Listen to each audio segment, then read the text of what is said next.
मज़र सामीन गिरामी कदर, हम आज परेशान हैं। लोग हमसे मसले पूछते हैं, शयातीन हैं, जिन्नात हैं, शैतानी वसवसे हैं, जादू हो गया है, नज़र लग गई है, बद नज़री के असरात हैं। अल्लाह रब्बुल इज़्ज़त ने कलाम हमीद के अंदर एक इतनी अजीम आयत नाजिल की है, अगर मैं और आप यकीन माने, सिर्फ इसके ऊपर गौर कर लेना तो हम राह हिदायत पे आ जाएं। कुल्लौ कानल बहरु मिदादल लिकालिमाति रब्बी लनफिदल बहरु क़ब्ल अन तनफद कलिमातु रब्बी वलौ जिना बिमिस्लिही मददा। अल्लाह रब्बुल इज़्ज़त के कलिमात, इनकी तादाद इस कदर ज़्यादा है और अल्लाह ताला ने उन्हीं कलिमात से कलामुल्लाह मुझे और आपको अनायत की है। हम इसकी अजमत और शान से गाफिल हैं। अल्लाह रब्बुल इज़्ज़त कलाम हमीद में इरशाद फरमाते हैं, मेरे कलिमात की असल तादाद तुम्हें क्या पता कितनी है? 7 समुंदर जो दुनिया के ऊपर मौजूद हैं, ये स्याही बन जाएं और पूरी ज़मीन के दरख्त कलम बन जाएं और मैं रब के कलिमात को लिखना शुरू करें तो ये 7 समुंदरों की स्याही खत्म हो जाएगी, सारे दरख्तों की कलमें टूट जाएंगी, तुम्हारे रब के कलिमात खत्म नहीं होंगे। वलो जिना बिमिस्लिही मददा, और अगर इतनी स्याही और पैदा कर लो, इतने ही दरख्तों के और कलम काट के लिख लो, फिर भी तुम्हारे रब के कलिमात खत्म नहीं होंगे।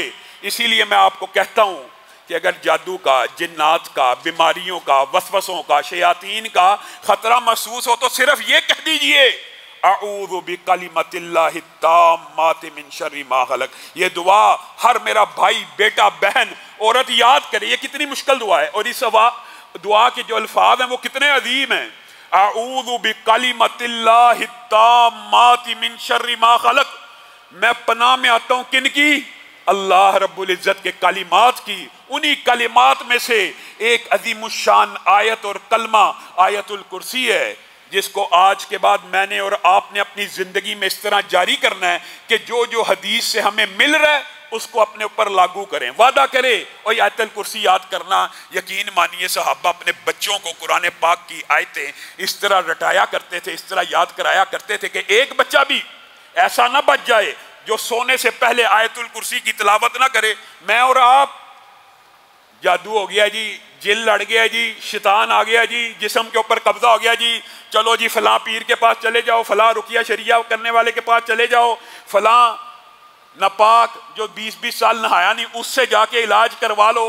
अल्लाह के रसूल ने कितना साफ सुथरा सुच्चा इलाज आपको और मुझे बता दिया। और 3 हदीसें, 3 और तीनों के अंदर शैतान से बचने के जो कुलियात बयान हुए, आपने सिर्फ उनके ऊपर गौर करना। बात को मैं मुख्तसर करूंगा।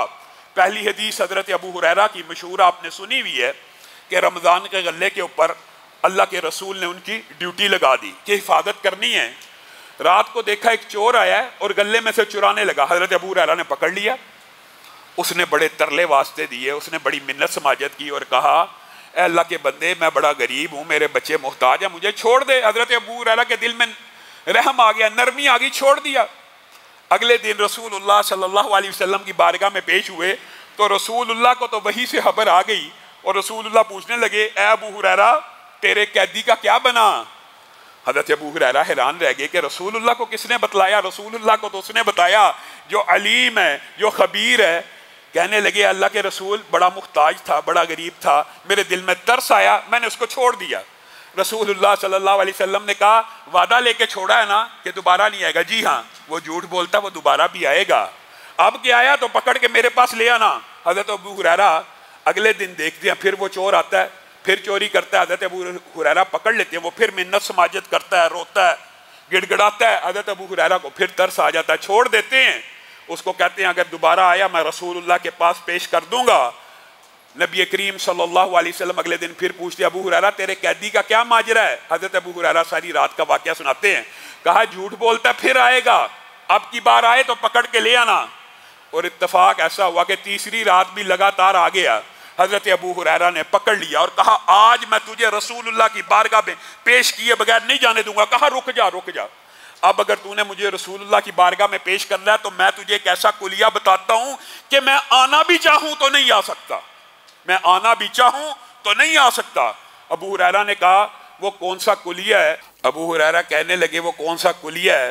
तो वो जाते जाते कहने लगा कि अगर तुम आयतुल कुर्सी को पढ़ लिया करोगे बिस्तर पे जाने से पहले पहले, पहली रिवायत के लफ्ज़ क्या है, बिस्तर पे जाने से पहले पहले अगर तुम आयतुल कुर्सी को पढ़ लोगे तो अल्लाह की तरफ से तुम्हारी हिफाजत के लिए एक मुहाफिज मुकर्रर हो जाएगा।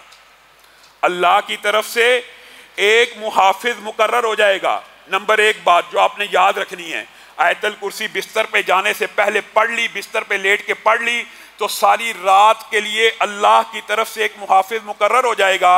और दूसरी बात यही की कि तुम्हें कोई भी शैतान और जिन तंग नहीं कर सकेगा। रसूलुल्लाह सल्लल्लाहु अलैहि वसल्लम की बारगाह में अगले दिन पेश हुए। रसूलुल्लाह ने कहा कैदी क्या कहता था, तुम्हारे कैदी का क्या बना? कहा रसूलुल्लाह सल्लल्लाहु अलैहि वसल्लम फिर आया था और एक कुलिया बता के गया जिसकी वजह से मैंने उसकी बात को, उसकी दरखास्त को सुन लिया और उसको आज़ाद कर दिया। रसूलुल्लाह सल्लल्लाहु अलैहि वसल्लम ने कहा क्या कुलिया बता के गया? कहा उसने कहा है अगर आयतुल कुर्सी बिस्तर पे जाने से पहले पढ़ लिया करोगे अल्लाह की तरफ से एक मुहाफिज भी मुकर्रर होगा और तुम शैतान के शर से भी महफूज हो जाओगे। रसूलुल्लाह सल्लल्लाहु अलैहि वसल्लम फरमाने लगे अबू हुरैरा तुम्हें पता है वो कौन था? कौन था? वो शैतान था, है तो झूठा था लेकिन बात तुम्हें सच्ची बता के चला गया। मुझे और आपको भी ये बात तो पता चल गई है, लेकिन मैं और आप लोगों के पीछे तो भागते फिरते हैं। अपनी हिफाजत के लिए आयतुल कुर्सी क्यों नहीं पढ़ते? आयतुल कुर्सी पढ़ने में क्या चीज़ माने हैं, क्या चीज़ रुकावट डालती है? कितनी को लंबी आयत है कि घर का हर फर्द, हर बच्चा नहीं पढ़ सकता। और इसी हदीस की एक और इसी तरह की बात हज़रत अबू अय्यूब अंसारी के बारे में आपने वो हदीस भी सुनी होगी कि वो ताक में खजूरें रखा करते थे, वहाँ से खजूरें चोरी हो जाया करती थी। एक दिन उन्होंने देखा कि मेरी खजूरें कोई ना कोई चोरी करता है, ताक में बैठे रहे। एक शैताननी आई, उसने खजूरें चुराने की कोशिश की, हज़रत अबू अय्यूब अंसारी ने उसको पकड़ लिया। बैन इसी तरह का वाक़या हुआ, पकड़ा, उसने वास्ते तरले दिए कि मुझे छोड़ दो, मैं आज के बाद चोरी करने नहीं आऊँगी। रसूलुल्लाह की बारगाह में ये भी अपना मुकदमा लेके गए। रसूलुल्लाह सल्लल्लाहु अलैहि वसल्लम ने कहा झूठ बोलती है, आएगी, जब आए अल्लाह का नाम लेके मेरे पास हाज़िर होने का कह के उसको मेरे पास ले आना।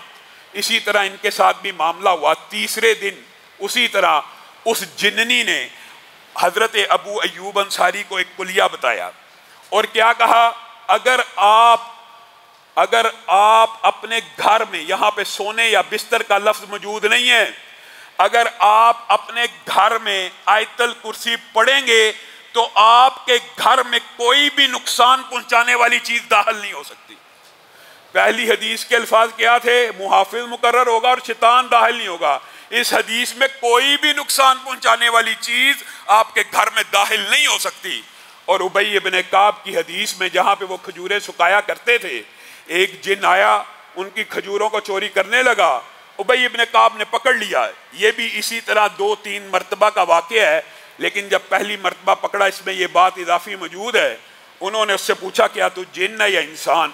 उसने कहा मैं जिन्न हूँ और मैं नौजवान हूँ और मैं जिन्नों में से बड़ा ताकतवर नौजवान हूँ। तो उसके हाथों को उबई इब्न काब ने देख के कहा ये हाथ तो ऐसे हैं जैसे कुत्ते के पंजे हों और ये बाल तो बैन उसी तरह है, क्या तुम्हारी तख्लीक इस तरह की गई है? वो कहने लगा नहीं, बल्कि मैं उनमें से कुछ ज़्यादा ताकतवर हूँ।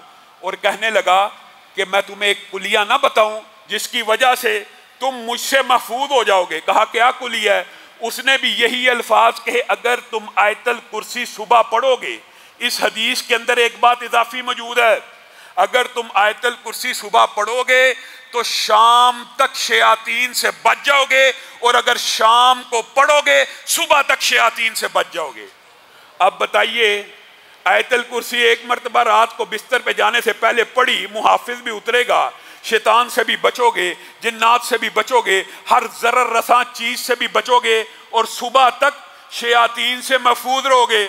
और अगर सुबह उठ के पढ़ ली, शाम तक महफूज रहोगे। अब बताओ तुम्हें किस पीर की जरूरत है, तुम्हें किस वली की जरूरत है? तुम कहाँ दर दर की ठोकरें खाते हो? रसूलुल्लाह सल्लल्लाहु अलैहि वसल्लम से बड़ा पीर और वली कोई हो सकता है? आपको और मुझे कुलिया बता के चले गए हैं। आपकी और मेरी मर्जी है हम इसके ऊपर अमल करके अपने घरों को जादू, जिन्नात, नजर बद और जरर रसा चीजों से बचा लें, या दर दर की ठोकरें खाते फिरें, या लोगों के पीछे भागते फिरें, पैसों का भी ज़िया करें, और शोबदेबाज, जादू का तोड़ जादू से करने वाले, काली कलकत्ते वाली जिसका वार न जाए खाली, इस तरह के इश्तिहारात दीवारों के ऊपर लगे होते हैं, आमल नजूमी बाबा महबूब आपके कदमों में, सास बहू के झगड़े, इस तरह के इश्तिहारात हमारे मुआशरे में शर्म नहीं आती? रसूल